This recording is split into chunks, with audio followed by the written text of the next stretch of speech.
जय माता दी मित्रों। आज नवरात्र का छठवां दिन है, यानी कि माँ कात्यायनी की पूजा और आराधना होती है। माँ कात्यायनी आप लोगों पर अपनी दया बरसाएं।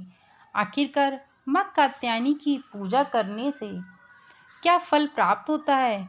माँ के 9 रूपों की नवरात्रों में अलग अलग रूप की पूजा आराधना की जाती है। मित्रों, माँ कात्यायनी की पूजा करने से क्या फल प्राप्त होता है और नवरात्रों में व्रत रहने का क्या फल है, ये सब मैं आप लोगों को अपने वीडियो के माध्यम से बताने जा रही हूँ। यदि आप मेरे चैनल पे नए जुड़े हैं तो चैनल को सब्सक्राइब करे बिना मत जाइएगा, क्योंकि मैं अम्बे माँ, दुर्गा माँ, माँ भगवती के सारे विधि पूर्वक आप लोगों को सभी उपाय बताती रहती हूँ। इस कारण से आप कहीं चूक ना जाए। कन्या पूजन का शुभ मुहूर्त क्या है, जौ के उपाय करने से क्या होता है, संपूर्ण जानकारी मैं आपको अपने वीडियो के माध्यम से देती रहती हूँ। इस कारण से आप चैनल को सब्सक्राइब कर लीजिए। तो चलिए आपको बताते हैं कि माँ कात्यायनी देवी की पूजा क्या है। माँ कात्यायनी माँ दुर्गा की छठवीं शक्ति की पावन कथा है, यानी कि माँ दुर्गा की जो छठवीं देवी है वो माँ कात्यायनी है। संपूर्ण जानकारी मैं आपको बताना प्रारंभ करती हूँ। नवरात्रि में छठे दिन माँ कात्यायनी की पूजा आराधना की जाती है। इनकी उपासना और आराधना से भक्तों को बड़ी आसानी से अर्थ, धर्म, काम और मोक्ष चारों फलों की प्राप्ति होती, यानी कि माँ कात्यायनी अर्थ, धर्म, काम और मोक्ष के लिए जानी जाती हैं। उसके रोग, शोक, संतान और भय नष्ट हो जाते हैं, यानी कि उसके जितने भय होते हैं वह सब नष्ट हो जाते हैं। उसके जीवन से शोक बिल्कुल समाप्त हो जाता है। जन्मों के समस्त पापों भी नष्ट हो जाते हैं। इसी देवी को नवरात्रि में छठे दिन पूजा की जाती है। कात्य गोत्र में विश्व प्रसिद्ध महर्षि। तो चलिए आपको माँ कात्यायनी की कथा सुनाना प्रारंभ करते हैं। कात्य गोत्र में विश्व प्रसिद्ध महर्षि कात्यायन ने माँ भगवती परमा की उपासना की, कठिन तपस्या की।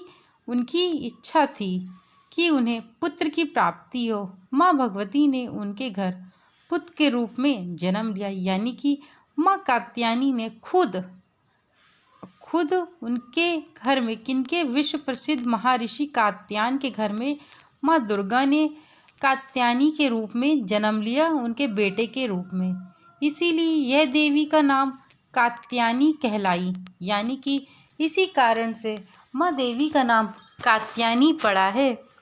इसका गुण शोधकार है, इसीलिए इस वैज्ञानिकों युग में कात्यायनी का महत्व सर्वाधिक हो जाता है। इनकी कृपा से ही सारे कार्य पूरे हो जाते हैं।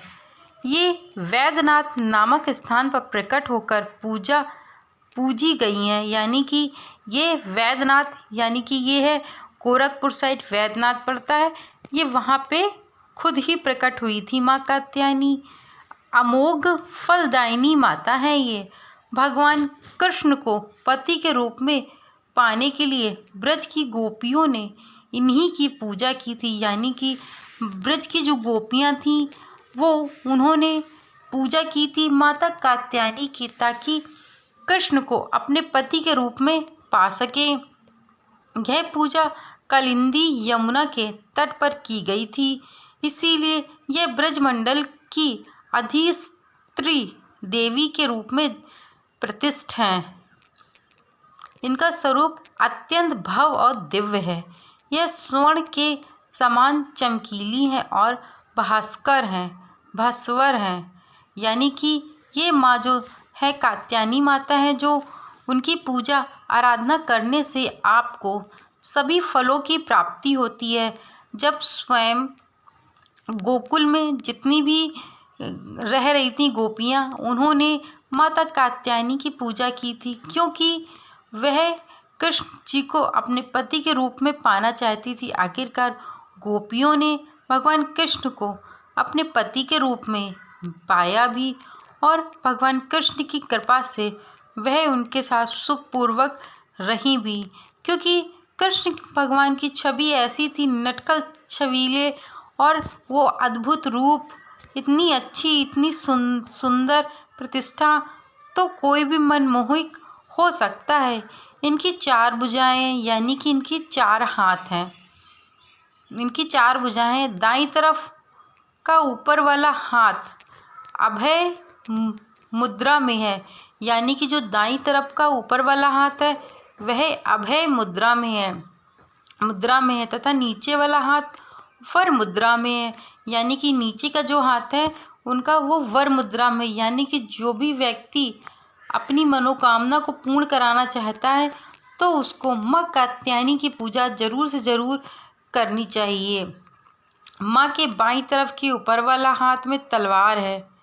हाँ बिल्कुल है, माँ की तरफ तलवार तो वो ले ही रहेंगी। वह नीचे वाले हाथ में कमल का फूल सुशोभित है।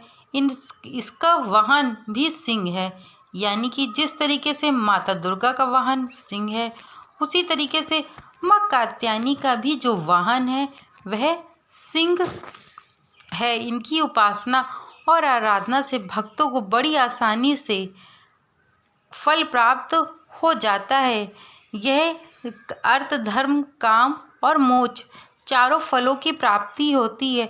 यदि इनका पुनः जन्म का कोई पाप भी होता है, जो व्यक्ति पूजा करता है माँ कात्यायनी की, वो भी नष्ट हो जाता है, वो भी समाप्त हो जाता है।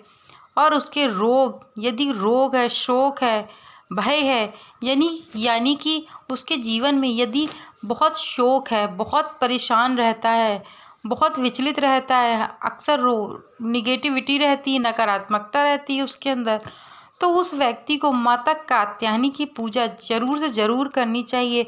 यदि कोई रोग है, आजकल प्रेजेंट टाइम में हजारों लोग किसी न किसी व्यक्ति के बने रहते हैं, उस व्यक्ति को भी माँ दुर्गा की छठे रूप यानी कि माँ कात्यायनी की पूजा जरूर से ज़रूर करनी चाहिए, क्योंकि रोगों को ये मुक्त करने वाली माँ देवी हैं, भय को बिल्कुल नष्ट कर देती हैं, जन्मों के पाप समाप्त हो जाते हैं। यानी कि यदि आपके पुनर्जन्म के भी कोई पाप हैं तो वह माता कात्यायनी की कृपा से शीघ्र समाप्त हो जाते हैं। इसीलिए कहा जाता है कि इस देवी की उपासना करने से परम पद की प्राप्ति होती है। यानी कि जो व्यक्ति माँ दुर्गा के छठे रूप कात्यायनी माता की पूजा करता है उसे मोक्ष की प्राप्ति होती है और उसके जीवन से शोक, रोग, भय यह सब दूर हो जाते हैं। मित्रों, आपको बता दें कि माँ दुर्गा का जो कात्यायनी रूप है अपने आप में एक बहुत महत्वपूर्ण रूप है, क्योंकि माँ कात्यायनी की कृपा से जन्मों जन्म के जो पाप हैं आपके, कितने भी भयंकर आपने पाप किए हो सकता है कि प्रेजेंट टाइम में आपने जो इस जन्म में पाप ना किए हों, लेकिन जो आपके पुनर्जन्म के जो पाप हैं उनको तो आपको झेलना ही पड़ेगा। उसकी मुक्ति के लिए आपको माँ कात्यायनी की पूजा जरूर से ज़रूर करनी चाहिए। और माँ कात्यायनी बहुत ही सरल स्वभाव की हैं, वह शीघ्र से शीघ्र अपने भक्तों से प्रसन्न हो जाती हैं। यदि आप लोग भी, आपके जीवन में भी कोई ऐसी समस्या है तो आपको माँ कात्यायनी की पूजा जरूर से ज़रूर करनी चाहिए। चैनल को लाइक, शेयर, सब्सक्राइब करें। आप मैं अपने वीडियो को यहीं विराम देती हूँ। Thank you so much video को वॉच करने के लिए।